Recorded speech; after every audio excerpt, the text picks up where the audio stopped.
Hi everyone, my name is Vorandor and I'm a traditional artist, and today I'm going to show you how to draw hands and help you hopefully understand how you can pose your hand in any way you'd like without necessarily using references if you don't have them. To begin with, I'm gonna show you different sections that you have to be aware of in your hand. That way you can understand what you're moving in 3D space when you draw different hands in different poses. So to begin with, we have the fingers are going to be divided into 3 sections, and the sections are going to be pretty clearly designated by the crease that is formed at the joint of your fingers. So each one of those creases gives a line to divide the finger into 3 different sections. And then you have your palm. The palm has a curved line going from the highest point on the index finger down to the bottom, the lowest point where the pinky starts. Aside from that, you're gonna have a middle line here that gets made every time you bend your hand. When you bend your hand, that little crease shows up and you can see this segment of your palm. Then the thumb is the only one that has 2 visible sections, but the thumb also incorporates this area of the hand. It's kind of like pillow, the little bit of a bumpier, kind of like chunkier, meaty part of your hand, right? So when you want to move your thumb, this whole muscle moves with it. So that would count as the bottom section of the thumb, But for all intents and purposes, you have just 2 little sections for your thumb. So let's draw them on the paper so you can see how they would look on a drawing. And the palm is going to be like a skewed box of sorts, maybe like a little box. And I say box because the hand is 3-dimensional.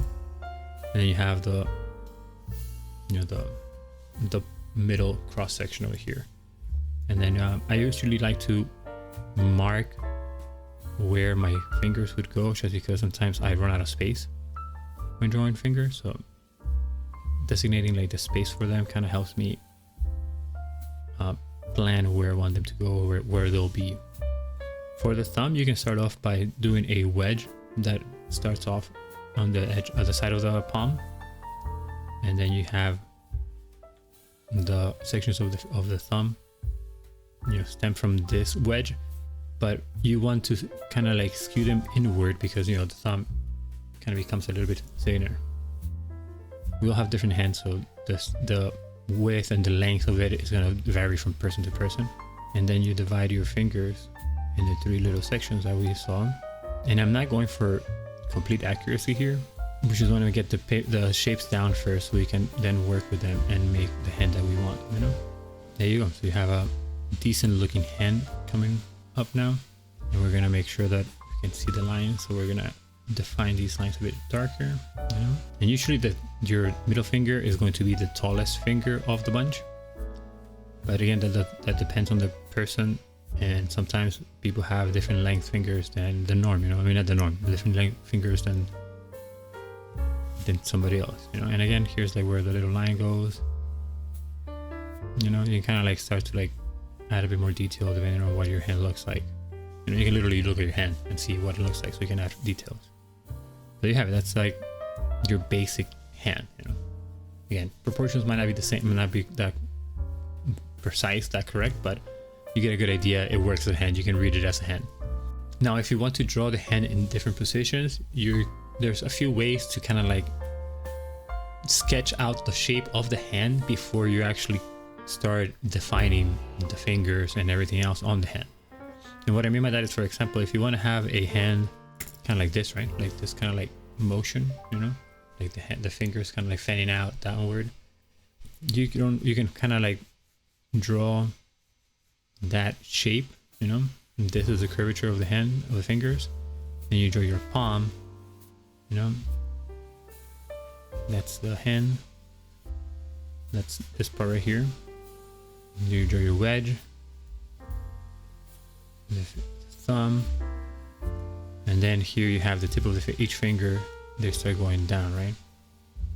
So again, now we go back to the sections that we had previously defined on the other hand, and now you start lining them up and doing what you want to do with the pose of your hand,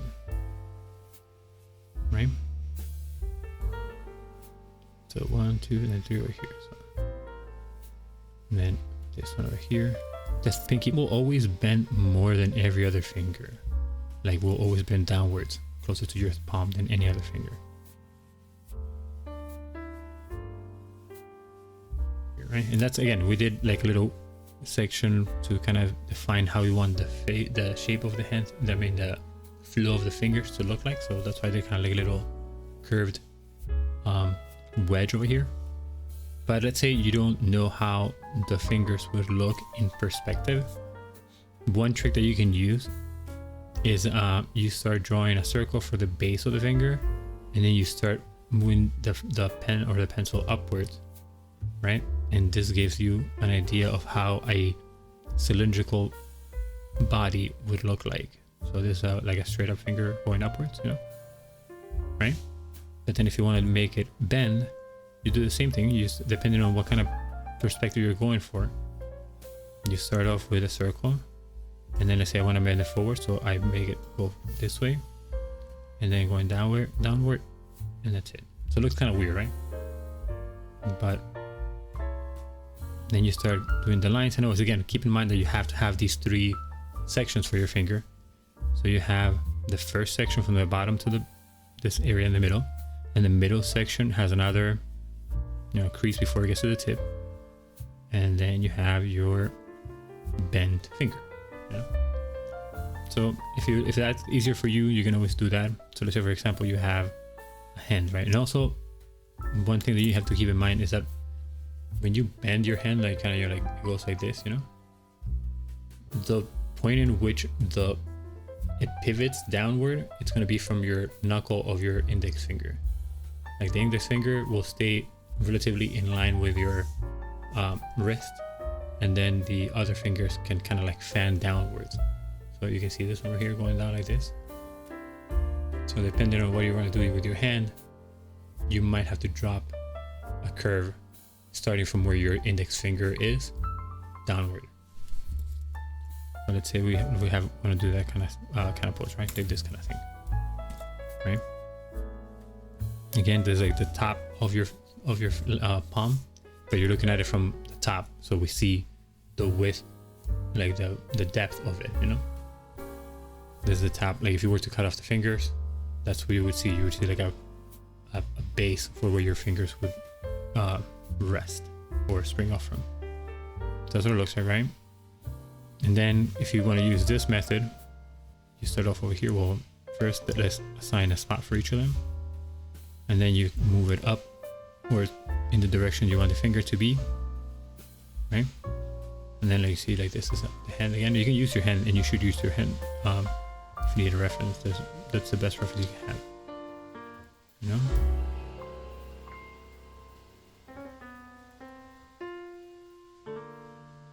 There you go. And it looks kind of weird, right? And then let's see how the thumb looks like. So the thumb springs up to the side, right? So then we go like this again and make the thumb. And now you can already see that it starts to look like a hand pretty quickly. So again, keep it in mind that you have the 3 sections for each of your fingers. You start drawing those, and you slowly start to build up your hand. And these are the knuckles, because remember, when we're doing like this, you know, you see these knuckles, you know. So you can do that, and it goes again with this, without saying that you should use a reference for your hand sometimes, at least to know what parts you're missing from your drawing, you know. So you see how it bends forward. So this one was like this, and it should have ended up over here.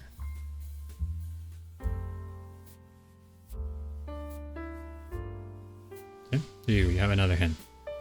So every time you want to do your hand, think of what shape the gesture of your fingers, like the arrangement of the fingers, what shape they make.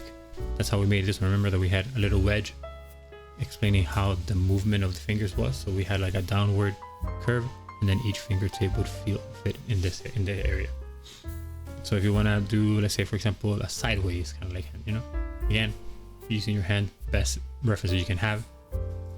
But if you use it, the section that we gave the hand, You just have to now think of it how they would look in a sideways view. So you have again the long kind of narrow box for your palm. The thumb usually hangs lower unless you make your hand kind of like, you know, like if you make this, the hand, you have the palm extended and it looks pretty stiff. Like your hand doesn't naturally rest like this. Like human hands, they have a natural curve to them. So that means that your thumb is gonna fall lower than the top of your hand. You know, it kind of like hangs. You know, you see, there's a little bit of a drop before we get to the thumb. So then that means that the wedge is going to be this way, you know, side kind of like underneath it. Then you can make a little circle, so you can have a placement for where to draw your first section. You know, this is the knuckle, you know, so you can have the finger going like this, the thumb going like this, you know. And then if you think about how the sections are lined up with each other, you know that the middle section of the middle finger begins right at the point where the knuckle for the index finger is. So from here you can bend the other finger, you know, and then it kind of like gets hidden behind the other one. Then if you look at your fingers again, the ring finger, it's a bit lower than the other two fingers. You see there's a change in height from this finger to the ring finger. So then that means that the other one will be kind of here. And then you can drop that from there. And then the pinky kind of like always is gonna bend lower. Either lower or right behind the ring finger. So you can kind of have this going on, and then from here you can kind of have a circle for your wrist, you know. So if you want to now see how this hand looks, make the lines a bit more defined. This is a little pouch from the cross section that we have on the palm.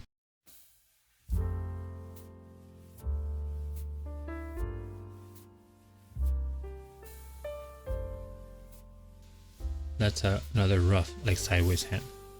But you see how like we use the 3 sections all time. We designate where your knuckles are going to be, and that helps us determine how the hand moves.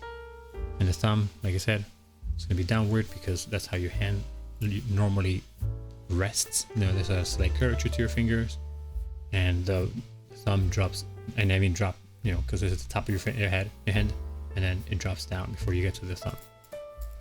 You know. And this one I actually kind of made it wrong, but you know. There you go. There you go. So that's how you would do a sideways hand.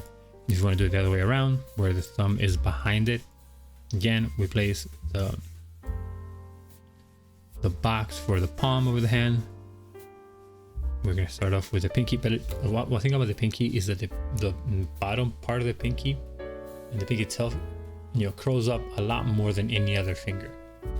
So when you drop the finger for the pinky, you're gonna find yourself in a curved shape a lot quicker than you would. And a lot quicker, I mean like a lot more pronounced than the longer fingers. And the length of the sections again goes directly related to how they line up over here. So this is the middle section of the. And when I say middle section, it's this middle section, right? So there's the beginning of the middle section for the pinky. And if you notice that the beginning is this one, it's like in the middle of the bottom section of the ring finger. So from the knuckle, your ring finger would be a little bit longer than the knuckle, you know, than the pinky. Obviously, pinkies are tiny. But what I mean is like this is going to line up with the middle of this bottom section. And then you're going to have it come like this, you know.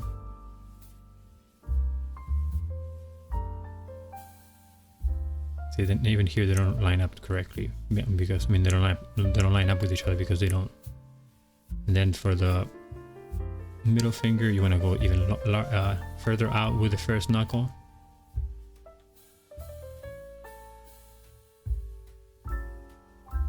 And then the index finger kind of like go here.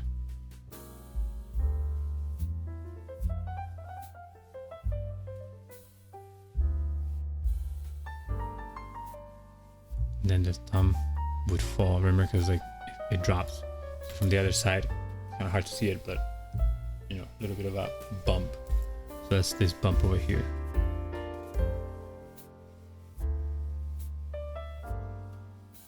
So then the finger, the thumb goes on the other side, but again, you have your two sections.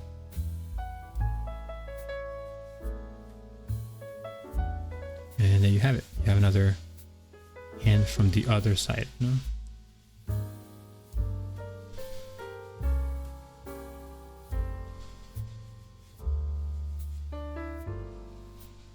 And we'll shade this so we can kind of like differentiate it from the foreground fingers. You see? So as long as you know what your fingers are doing, just look at your hand and say, okay, if I want to bend my finger one way or another, or like if you want to do like some sort of like weird gesture, just pay attention to where your creases would line up with each other. That's a really good way of like defining where you want to place your fingers or how they look in your hand. And always remember that your hand is a 3D object, so there's depth to it, and there's a length and a width to it, so always account for that. That's why this part over here is this part, but the thumb is behind it, so it looks like it drops further down.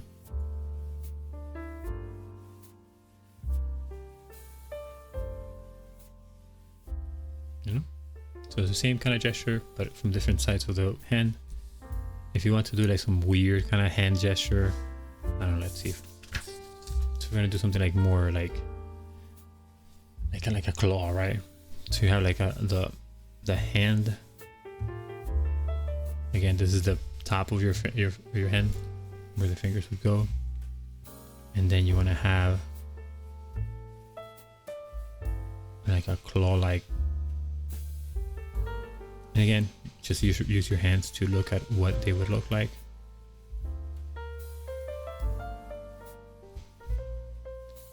And always remember that these fingers, the ring finger and the pinky finger, are always going to be lower than the index and the middle finger in any arrangement. And what I mean lower is like, like the claw kind of thing.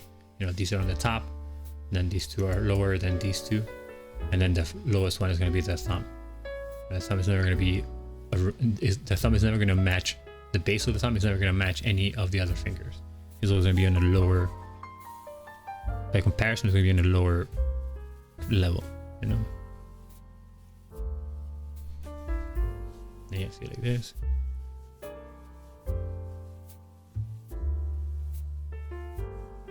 And the more like outlandish or like the more like expressive your hand becomes, the more morphed the shapes are going to become. Like, this doesn't look like a box anymore because it's kind of like a weird like shape,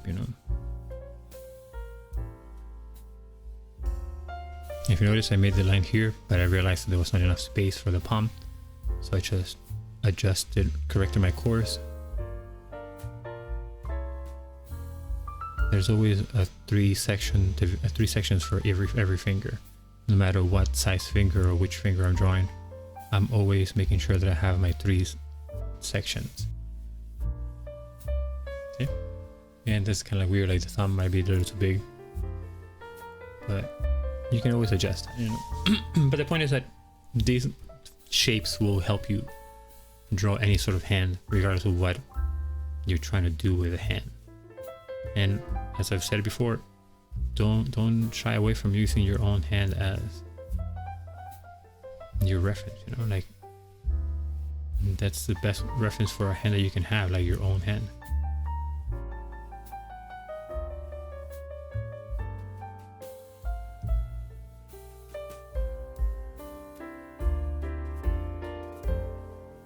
Once you know what makes up your hand, you can do whatever pose you need for any occasion. It depends on just knowing what you want to achieve, you know.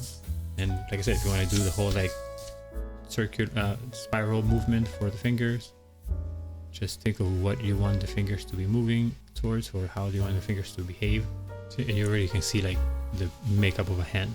Again, you want your 3 sections before you get to the thumb, I mean the palm.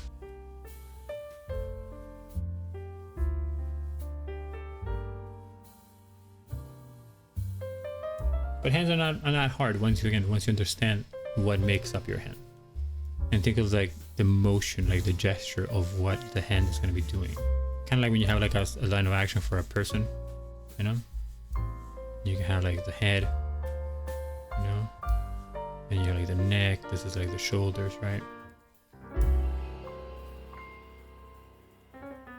So as long as it says like you have like the line of action for a person, there's also lines of action for the hand, usually like how the palm behaves. But yeah, I hope you have found this helpful. If you have any questions, put them in the comments. If you need me to redo this video with more explanation that you think that I should have had, feel free to let me know. I also stream every Monday, Wednesday, and Friday on twitch.tv/Vorendor. And it's at 12 p.m. Eastern. And I'm there for about 4 or 5 hours. And you can ask me any questions you want during the stream. And I'll be glad to help you out and show you any tips. Or if you want me to critique or help you out with one of your drawings, let me know. So I hope you enjoyed this video. Let me know what you think of it. Hope to see you on my stream. And until next time, peace.